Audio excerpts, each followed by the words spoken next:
নমস্কার, কেমন আছো সবাই? হ্যাঁ, বসো। আজকে আমাদের টপিকস কি তোমরা কি কেউ বলতে পারবা?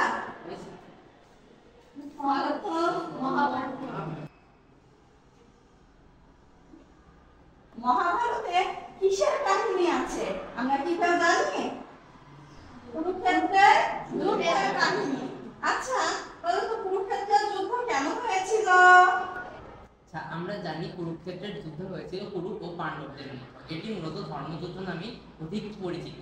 কুরুক্ষেত্রের যুদ্ধের প্রধান কারণটি যদি আমরা লক্ষ্য করি তাহলে দেখতে পাবো এটি ধর্মের প্রতিস্থাপনের জন্য এই যুদ্ধটি করা হয়েছে। তবে বাহ্যিক কারণটির জন্য দেখা যাবে যে কুরুক্ষেত্রে কুরু এবং পাণ্ডবদের যুদ্ধের পিছনে পাশা খেলার একটি বড় হাত রয়েছে। কুরুক্ষেত্রের যুদ্ধে মূল কারণ কি ছিল? ধর্ম স্থাপন, তাই না? শ্রীকৃষ্ণ কার সারথি হয়েছিল আমরা কি জানি? অর্জুনের সারথি হয়েছিল ভগবান শ্রীকৃষ্ণ। বলতো দুইটা পক্ষ ছিল, একটা ছিল ধর্মের পক্ষ আর একটা ছিল অধর্মের পক্ষ। ধর্মের পক্ষে কারা ছিল? পাণ্ডবরা। পঞ্চ পাণ্ডব ছিল ধর্মের পক্ষে, আর অধর্মের পক্ষে কারা ছিল? কৌরবরা। কৌরবের কয় পুত্র ছিল? শতপুত্র। শতপুত্র সবাই কি ধার্মিক ছিল? সবাই কি আমরা রাজ্য ভোগ করব, রাজ্য একান্ত নিজের করে নেবে, এই জন্য কি করেছিল? পাণ্ডবদের সঙ্গে প্রতিনিয়ত সংঘাত ঝামেলা চলতেই থাকতো, তাই না? কিন্তু তারপরেও কি পাণ্ডবরা ধর্মের পথ থেকে সরে দাঁড়িয়েছিল? বন্ধন বলবে পাশা খেলা কেন হয়েছিল?